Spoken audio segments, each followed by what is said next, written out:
मुनीर ने मजहबी मिसाल देकर मुकेश अंबानी को धमकी दी है। देखिए, इस वक्त आसिम मुनीर जो हैं वो यूएस पहुंचे हुए हैं और यूएस पहुंचकर न सिर्फ हिंदुस्तान को वो धमकी दे रहे हैं, गीदड़ भभकी दे रहे हैं, बड़ी बड़ी बातें कर रहे हैं, बल्कि अब उन्होंने रिलायंस इंडस्ट्रीज के सीएमडी मुकेश अंबानी को भी धमकी दी है और इसके लिए उन्होंने एक अभद्र मजहबी एनालॉजी भी दी है, मजहबी मिसाल देकर मुकेश अंबानी को धमकी दी है।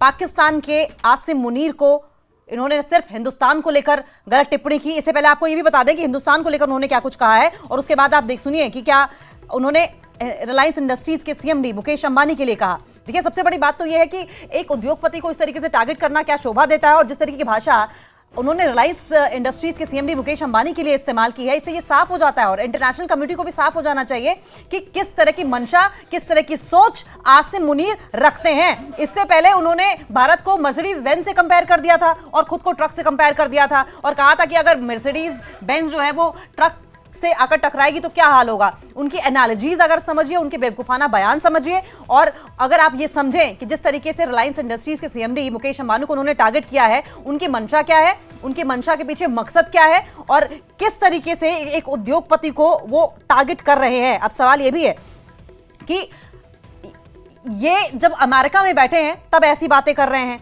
और अमेरिका इस वक्त जिस तरीके से बैकिंग कर रहा है तो वो अमेरिका में जाकर इस तरह की गीदड़ भभकी करते रहे हैं। लेकिन इससे पहले बिन पैंदे के लोटे हुए पाकिस्तान और पाकिस्तान के तमाम आर्मी चीफ जिस तरीके से रहे हैं, वो पहले अमेरिका, फिर चाइना, फिर कोई और कंट्री, फिर अमेरिका की गोद में जाकर बैठ गए हैं। जब भी अमेरिका पाकिस्तानी सेना का समर्थन करता है, वे हमेशा असली रंग दिखाते हैं। भारत की मुनीर को पहले ही कई बार लताड़ लगाई जा चुकी है, लेकिन मुनीर है कि बाज आने को तैयार नहीं है। मुनीर न सिर्फ हिंदुस्तान पर और हिंदुस्तानी सेना पर अभद्र टिप्पणी करते रहे हैं और अब उनका स्तर इतना ज्यादा नीचे गिर गया है कि रिलायंस इंडस्ट्रीज के सीएमडी मुकेश अंबानी को भी टारगेट कर रहे हैं। और जिस तरह की उनकी भाषा है, उनकी भाषाई प्रवृत्ति है, इससे दुनिया भर के जो तमाम उद्योगपति हैं उन्हें भी कहीं ना कहीं ये मैसेज जरूर समझ में आ रहा होगा कि इनका लेवल क्या है। सिद्धांत मिश्रा हमारे साथ फोन लाइन पर जुड़ गए हैं। सिद्धांत, एक बार फिर से गीदड़ भभकी तो हिंदुस्तान को वो दे ही रहे थे, लेकिन ये अभद्र टिप्पणी जो रिलायंस इंडस्ट्रीज के सीएमडी मुकेश अंबानी के लिए की गई है, कैसे देखते हैं आप इसे?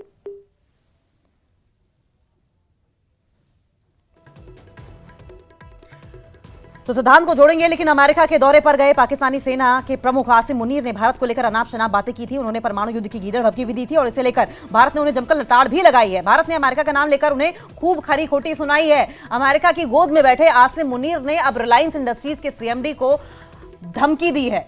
सवाल यह है कि किसी उद्योगपति का किसी आर्मी चीफ से क्या लेना देना।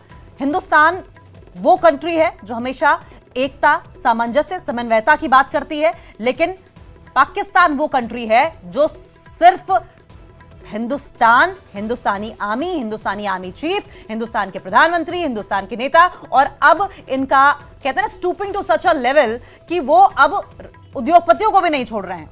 और रिलायंस इंडस्ट्रीज के सीएमडी को उन्होंने धमकी दी है और धमकी देते हुए उन्होंने मजहबी टिप्पणी भी की, एनालॉजी भी की है। तो ये बड़ी खबर सामने आ रही है और देखिए किस तरीके से इस पर गौर करना चाहिए भी सारी दुनिया को, क्योंकि ये सिर्फ एक देश के लिए नहीं है, ये सिर्फ एक उद्योगपति के लिए नहीं है। धीरे धीरे करके अगर यही हाल रहा तो पाकिस्तान की बेलगाम जबान और पाकिस्तानी आर्मी आसिम मुनीर की बेलगाम जबान है जो वो अमेरिका के बूते किसी को भी कुछ भी कहेंगे, किसी को भी गीदड़ भभकी देंगे, किसी को भी धमकी देते हुए नजर आएंगे। फिलहाल रिलायंस इंडस्ट्रीज के सीएमडी मुकेश अंबानी को उन्होंने धमकी दी है। भगवान जाने आगे और किसको टारगेट किया जाए इस तरीके से। सवाल यह भी है कि गीदड़ भभकी परमाणु हमले की दी जा रही है, क्या इस तरह का देश काबिल है कि वो न्यूक्लियर पावर को होल्ड कर सके? ये तमाम सवालात हैं जो इस वक्त उठते हुए दिखाई दे रहे हैं। देखिए, सबसे बड़ी बात तो यह है कि ये ऐसा देश है जिसको अपने किए पर किसी भी तरह की शर्मिंदगी नहीं होती। आसिम मुनीर वो शख्स हैं जो हमेशा तबाही बर्बादी की बातचीत करते रहे हैं और अब तो सवाल वही उठ रहा है कि आपने देश चलिए छोड़ दें, आर्मी चलिए छोड़ दें, सरहदें चलिए छोड़ दिए, अब आपने आम लोगों को और साथ साथ उद्योगपतियों को भी टारगेट करना शुरू कर दिया है। इसके पीछे मंशा क्या है, मकसद क्या है, क्या उकसावे की कार्रवाई है? ये धमकी कितनी काम आने वाली है और इस धमकी से क्या मैसेज देने की कोशिश कर रहे हैं? क्योंकि अगर आप रक्षा मंत्री को देखते, आप हिंदुस्तान के आर्मी चीफ को देते या प्रधानमंत्री को देते, जो कि आपकी फितरत में रहा है, लेकिन आप इस तरीके से किसी उद्योगपति को धमकी देकर क्या साबित करना चाह रहे हैं? लेकिन आपको बताएं कि हिंदुस्तान की ओर से अपना स्टैंड बहुत ही क्लियर कर दिया गया है और हमेशा से क्लियर किया गया है, और हिंदुस्तान ने साफ कर दिया है कि इस तरह की जो धमकियां हैं, इस तरह के जो ब्लैकमेल हैं, हम इस पर स्टैंड नहीं लेने वाले हैं, इस पर हम डरने वाले नहीं हैं। हिंदुस्तान की सेफ्टी के लिए, हिंदुस्तान की सिक्योरिटी के लिए जो भी नेसेसरी स्टेप्स होंगे, जो भी जरूरी कदम होंगे, वो उठाए जाएंगे, और इसको लेकर हिंदुस्तान ने अपना रुख साफ किया है। तो ये बड़ी खबर सामने आ रही है। आसिम मुनीर, जो कि पाकिस्तानी सेना के आर्मी चीफ हैं, इस वक्त अमेरिका की गोद में बैठे हैं। उन्होंने रिलायंस इंडस्ट्रीज के सीएमडी मुकेश अंबानी को धमकी दी है। और न्यूज 18 JKLH के सीनियर एडिटर तेजिंदर सिंह सोढ़ी इस वक्त हमारे साथ फोन लाइन पर जुड़ गए हैं। तेजिंदर, ये कैसे देख रहे हैं आप? ये किस तरह की गीदड़ भभकी है जो निकल कर रहकर समय समय पर सामने आती है? उन्होंने देश को टारगेट किया, प्रधानमंत्री को टारगेट किया, आर्मी चीफ को हिंदुस्तान के टारगेट किया, आम जनता को किया, अब रही सही कसर उद्योगपतियों को भी टारगेट करना शुरू कर दिया इन्होंने। ये साफ दर्शाता है कि किस तरह की फ्रस्ट्रेशन जो है वो पाकिस्तान में छाई हुई है। पाकिस्तान के जो आर्मी चीफ हैं, जो उनके फील्ड मार्शल हैं, हालांकि वो अमेरिका के दौरे पे हैं, लेकिन वहां पर उन्होंने कुछ ऐसी टिप्पणियां की हैं। पहले तो उन्होंने एक न्यूक्लियर वॉर की धमकी दी और ये कहा कि न्यूक्लियर जो वो पाकिस्तान खुद नहीं डूबेगा, लेकिन पूरे आधे विश्व को अपने साथ लेके डूबेगा, पूरे आधे विश्व को वो तबाह कर देगा। तो इस तरह की जो धमकियां, और आसिम मुनीर ने जो भारत के सबसे बड़े उद्योगपति हैं, रिलायंस इंडस्ट्री के CMD हैं, उन्हें भी धमकी दी है। उन्होंने जो पाकिस्तान आसिम मुनीर है, उन्होंने मजहबी हवाला देते हुए मुकेश अंबानी को धमकी दी है। तो ये साफ दर्शाता है कि पाकिस्तान आसिम मुनीर पहले से, क्योंकि आपको याद होगा जब पहलगाम आतंकी हमला हुआ था, उससे पहले भी आसिम मुनीर ने मजहब के बुनियाद पे, मजहब के नाम पे उन्होंने बयान दिया था। ये कहा था कि किस तरह से जो टू नेशन थ्योरी वो वजूद में आई, पाकिस्तान का जो वजूद था वो मजहब के बुनियाद पे है, और अब पाकिस्तान की तरफ से इस तरह की धमकी आना, पहले तो देखिए न्यूक्लियर वॉर की धमकी दी, ये कहा कि अगर पाकिस्तान का पानी रोका गया तो उनके पास मिसाइल की कमी नहीं है, और फिर ये कहा कि आधे विश्व को अपने न्यूक्लियर पावर से वो ले डूबेंगे। और उसके बाद जो भारत के सबसे बड़े उद्योगपति हैं, रिलायंस इंडस्ट्री के CMD मुकेश अंबानी, उन्हें धमकी दी है। ये कहा है, रिलीजन, अपने मजहब की एनालॉजी को यूज करके उन्हें थ्रेटन किया है, मुकेश अंबानी को थ्रेटन किया। तो ये साफ दर्शाता है कि पाकिस्तान कितने पैनिक मोड में है। देखिए, रिलायंस इंडस्ट्री जो है भारत की या विश्व की, अगर आप कहें, ऐसी इंडस्ट्रीज में से है जो टॉप इंडस्ट्रीज में गिनी जाती हैं विश्व में, और उनके CMD को धमकी देना ये साफ दर्शाता है कि पाकिस्तान जो है कितना फ्रस्ट्रेट हो चुका है। पाकिस्तान जो सेबर रेटलिंग कर रहा है, किस हद तक पाकिस्तान गिर सकता है। देखिए, भारत ने इस बयान की कड़ी प्रतिक्रिया की है, एक कड़ा बयान दिया है। MEA की तरफ से स्टेटमेंट आई है और उन्होंने कहा है कि पाकिस्तान की जो न्यूक्लियर सेबर रेटलिंग है उससे भारत डरने वाला नहीं है।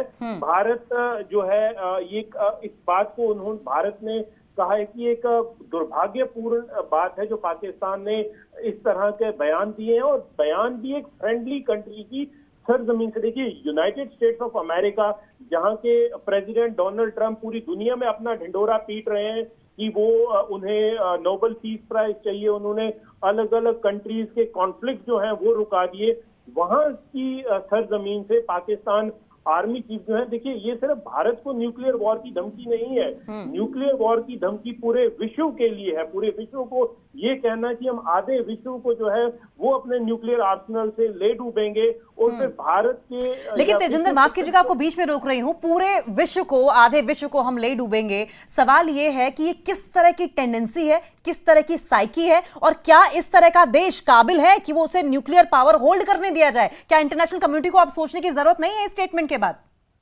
देखिए, पाकिस्तान जो है वो पूरे दुनिया को पता है कि एक आतंकी मुल्क है। पूरे विश्व में आतंक, अगर कहीं पर आतंकी घटना होती है तो उसके कहीं ना कहीं डायरेक्ट और इनडायरेक्ट तार जो हैं वो पाकिस्तान के साथ जुड़े होते हैं। जब पाकिस्तानी आर्मी चीफ इस तरह का बयान देते हैं और वो भी अमेरिका जैसी कंट्री जो दुनिया की सबसे पुरानी डेमोक्रेसी है, जहां पर वहां से बयान देना कि वो आधे विश्व को अपने न्यूक्लियर आर्सन के साथ ले डूबेंगे, तो ये पूरी दुनिया के लिए एक मैसेज है। पूरी दुनिया को ये समझ लेना चाहिए कि पाकिस्तान के पास जो उनका न्यूक्लियर आर्सनल है वो पूरे विश्व के लिए खतरा है, ना सिर्फ भारत के लिए।